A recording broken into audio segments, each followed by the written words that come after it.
Students, today we are going to start a new lesson. আজি আমি এটা নতুন পাঠ আৰম্ভ কৰিম. Before going to start the lesson, you please tell me the name of some of the scientists of India. তোমালোকে ভাৰতবৰ্ষৰ কেইজনমান বৈজ্ঞানিকৰ নাম কোৱাচোন. C.V. ৰমন, হোমী জাহাংগীৰ ভাবা আৰু শ্ৰীনিবাস. তেওঁলোক ভাৰতবৰ্ষৰ লেখত হ'বলগীয়া বৈজ্ঞানিক. Now you please tell me the name of a scientist who guided India's defense, space and nuclear technology program India in the 20th century. এনেকুৱা এজন বৈজ্ঞানিকৰ নাম কোৱা যিজনে ভাৰতবৰ্ষৰ মহাকাশ, ভাৰতবৰ্ষৰ প্ৰতিৰক্ষা আৰু পাৰমাণৱিক ক্ষেত্ৰখনক বিংশ শতিকাত নেতৃত্ব দিছিল. Yes, his name is APJ Abdul Kalam. And here is a lesson in your textbook about the description of the childhood of APJ Abdul Kalam. তোমালোকৰ পাঠ্যপুথিত APJ Abdul Kalamৰ যিটো চাইল্ডহুড, যিটো শৈশৱ বা ল'ৰালিকাল, সেইটো বৰ্ণনা দি এটা পাঠ অন্তৰ্ভুক্ত কৰা হৈছে. And now we are going to discuss the lesson. The name of the lesson is My Childhood, and it is written by whom? APJ Abdul Kalam. What do you know about APJ Abdul Kalam? APJ Abdul Kalamৰ বিষয়ে তোমালোকে কি জানা? Yes, he was the President of India and he was the 11th President of India. He became the President of India in 2002. He was the first scientist of India who became the President of India. This lesson, My Childhood, is taken from his autobiography, Wings of Fire. এই পাঠটো তেওঁৰ যিখন আত্মজীৱনী Wings of Fire সেইখনৰ পৰা অনা হৈছে. আজি তোমালোকে APJ আব্দুল কালামৰ চাইল্ডহুডৰ বিষয়ে লেছনটোত পাবা. তেওঁৰ বিষয়ে এই লেছনটোত পোৱাৰ উপৰিও কি এডিশ্যনেল ইনফৰমেশ্যন, কি তথ্য তোমালোকে পোৱা সেইবিলাক সংগ্ৰহ কৰিবা আৰু মোক তোমালোকে সেইবিলাক কাইলৈ ক'ব লাগিব. আজি আমি এই লেছনটোৰ প্ৰথম দুটা পেৰাগ্ৰাফ আলোচনা কৰিম. মই প্ৰথম পঢ়ি দিছোঁ, তোমালোকে শুনি যাবা আৰু একেটা টাইমতে কিতাপখন চাই যাবা. My childhood. I was born into a middle-class Tamil family in the island town of Rameswaram in the erstwhile Madras state. My father, Zainulabdin, had neither much formal education nor much wealth.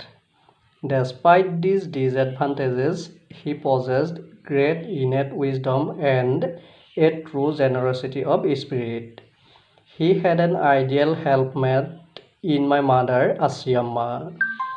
I do not recall the exact number of people she fed every day, but I am quite certain that far more outsiders ate with us than all the members of our own family put together. I was one of many children, a short boy with rather undistinguished looks, born to tall and handsome parents. We lived in our ancestral house, which was built in the middle of the 19th century. It was a fairly large pakka house made of limestone and brick on the Moscow street in Rameswaram. My austere father used to avoid all inessential comforts and luxuries. However, all the necessities were provided for in terms of food, medicine or clothes. In fact, I would say mine was a very secure childhood, both materially and emotionally. এতিয়া এই প্ৰেগাবটোত আমি বহুত নতুন word পাইছোঁ. কিছুমান word সেইবিলাকৰ মিনিংবিলাক তোমালোকে জানি লোৱা. আৰ্ষ্টৱাইল মিনছ ফৰ্মাৰ. আমি যে কওঁ পূৰ্বৰ, আগৰ, সেইটোৱে হ'ল আৰ্ষ্টৱাইল. পজেছড মানে ওwned মানে আমি গৰাকী হোৱা.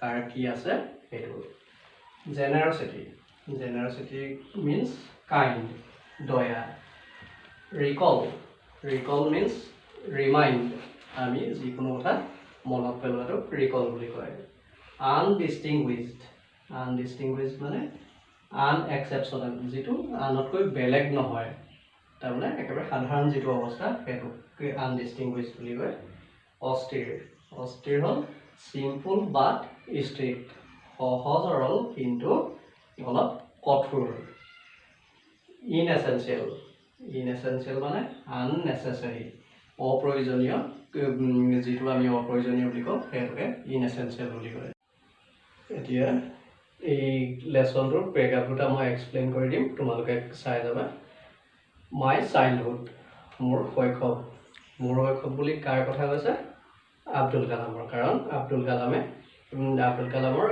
জীৱনীৰ পৰা আত্মজীৱনীৰ পৰা পাঠটো লোৱা হৈছে I was born into a middle class Tamil family in the island town of Rameswaram in the erstwhile Madras state আমাৰ যিখন পুৰণা মাদ্ৰাজ ৰাজ্য আছিল বৰ্তমান সেইখনক চেন্নাই নামেৰে জনা যায় এই চেন্নাই বা পূৰ্বৰ মাদ্ৰাজ ৰাজ্যৰ ৰামেশ্বৰম বুলি যিখন এতিয়া এটা দ্বীপৰ এখন টাউন আছিল নগৰ আছিল সেই নগৰখনৰে এটা মধ্যবিত্ত তামিল পৰিয়ালত APJ আব্দুল কালামে জন্মগ্ৰহণ কৰিছিল My father Zoin-ul-Abdin had neither much formal education nor much wealth মোৰ দেউতা Zoin-ul-Abdin had neither much formal education nor much wealth তেওঁ কি হৈছিল এতিয়া Zoin-ul-Abdinৰ কোনো ধৰণৰ আনুষ্ঠানিক শিক্ষাও বেছি নাছিল আৰু সম্পত্তিও বেছি নাছিল আনুষ্ঠানিক শিক্ষা মানে আমাৰ স্কুল বা কলেজত গ্ৰহণ কৰা যিটো শিক্ষা এই শিক্ষাটো বহুত বেছি নাছিল Despite these disadvantages কিন্তু এই অসুবিধাবিলাকৰ সত্ত্বেও অসুবিধা মানে এফালে আনুষ্ঠানিক শিক্ষা নাছিল কলেজত বৰ বেছি পঢ়া নাছিল বা স্কুলত বেছি পঢ়া নাছিল আৰু তাৰ লগতে তেওঁলোক সম্পদশালী নাছিল এই অসুবিধাকেইটাৰ সত্ত্বেও he possessed great innate wisdom and a true generosity of spirit তেওঁ কিহৰ গৰাকী আছিল জন্মগতভাৱে বহুত জ্ঞানৰ গৰাকী আছিল আৰু তাৰ লগতে তেওঁ বহুত দয়ালু আছিল He had an ideal helpmate in my mother Asiama আৰু আব্দুল কালামৰ দেউতাকে ঘৰত মাকৰ পৰা বহুত সহায় পাইছিল তেওঁক এগৰাকী আইডিয়েল হেল্পমেট আদৰ্শ সহায়কাৰী হিচাপে ইয়াত কোৱা হৈছে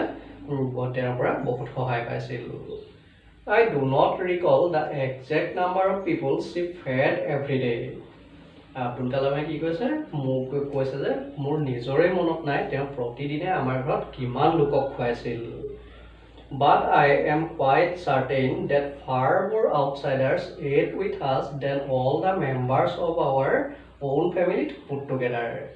কিন্তু এইটোত মই নিশ্চিত যে আমাৰ পৰিয়ালৰ যিমানবিলাক সদস্য আছিল সেই সদস্যবিলাক একেলগ লাগিলে যিমান সংখ্যক মানুহ হয় তাতকৈ বেছি সংখ্যক আউটসাইডাৰ মানে বেলেগৰ লোক বাহিৰৰ বেলেগ পৰিয়ালৰ লোকসকল আহি বা অতিথিসকল আহি তেওঁলোকৰ ঘৰত খোৱা বোৱা কৰিছিল I was one of many children এতিয়া তেওঁ কৈছে যে কি I was one of many children এওঁলোকৰ পৰিয়ালৰ বহুকেইজন ল'ৰা ছোৱালী আছিল আৰু তাৰে ভিতৰত আব্দুল কালাম এজন আছিল A short boy with rather undistinguished look আৰু ল'ৰালি কালত তেওঁ কেনেকুৱা আছিল চাপৰ আৰু তেওঁ আমি যেতিয়া দেখিছিলোঁ মৃত্যুৰ আগত তেওঁ এজন ওখ ব্যক্তি আছিল তেওঁ কি আছিল rather undistinguished look আনতকৈ দেখিবলৈ বৰ বিশেষ পৃথক নাছিল মানে ইমান সুন্দৰ বা ইমান দেখিবলৈ ধুনীয়া নাছিল born to tall and handsome parents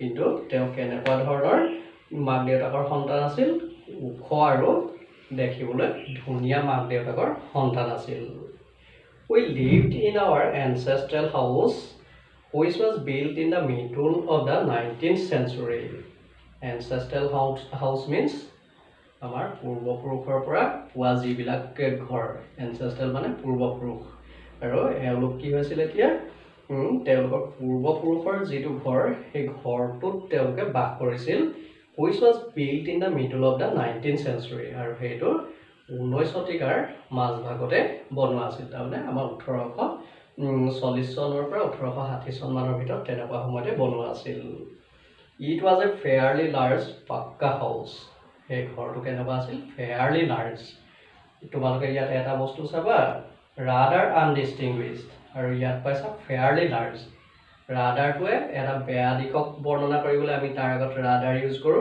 আৰু ভাল দিশক বৰ্ণনা কৰিবলৈ তাৰ আগত fairly ইউজ কৰো আৰু এওঁলোকৰ ঘৰটো আছিল এটা fairly large pakka house এটা বহুত ডাঙৰ পকা ঘৰ made of limestone and brick আৰু ঘৰটো কিহেৰে নিৰ্মিত আছিল limestone আমি যিবিলাক এতিয়া আমাৰ সিমেন্ট বিলাক আৰু ব্ৰিক ইটাৰে বনোৱা আছিল on the mosque street in Rameswaramৰ যিটো মছজিদৰ যিটো ৰাস্তা যিটো মস্কো ষ্ট্ৰীট বুলি কয় সেই মস্কো ষ্ট্ৰীটত আছিল My austere father used to avoid all inessential comforts and luxuries মোৰ যিজন এতিয়া সহজ সৰল কিন্তু অলপ কঠোৰ তাৰমানে দেউতাক স্বভাৱত একেবাৰে সহজ সৰল আছিল কিন্তু যিবিলাক কাম কৰিব নালাগে বা যিবিলাক হিমাবদ্ধতা লৰা ছোৱালী বিলাকে মানি চলিবলৈ সেইবিলাক মানি চলাত সদায় কঠোৰ আছিল আৰু তেওঁ এতিয়া যিজন সহজ সৰল কিন্তু অলপ কঠোৰ দেউতাক আছিল তেওঁ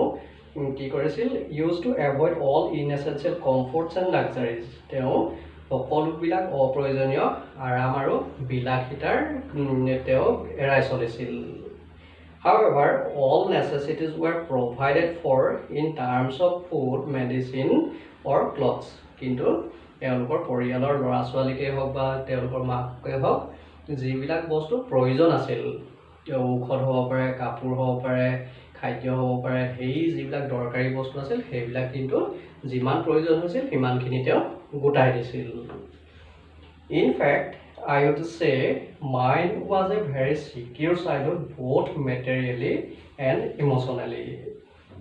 আৰু আব্দুল কালামে কৈছে যে কি প্ৰকৃততে মই ক'বলৈ গ'লে মোৰ যিটো শৈশৱ সেইটো বহুত সিকিউৰড বহুত নিৰাপদ আছিল আৰু কেনেকৈ নিৰাপদ আছিল both materially and emotionally তাৰমানে বস্তুগতৰ দিশৰ পৰা তেওঁ পিন্ধা খোৱা বোৱা সেইবিলাকতো কোনো ধৰণৰ অভাৱ পোৱা নাছিল নিৰাপদ আছিল আৰু ইমোশনালি যিবিলাক নিজৰ পৰিয়ালৰ সদস্যসকলৰ পৰা যিটো মৰম চেনেহ পাব লাগিছিল যিখিনি মানসিক শক্তি পাব লাগিছিল যিটো সাহস পাব লাগিছিল সেই গোটেইবিলাক আব্দুল কালামে পাইছিল আৰু সেই ধৰণে তেওঁ বস্তুগতভাৱে আৰু ইমোশনালি এই দুই ধৰণে তেওঁ কি হৈছিল চাইল্ডহুডটো বা শৈশৱটো একেবাৰে নিৰাপদ আছিল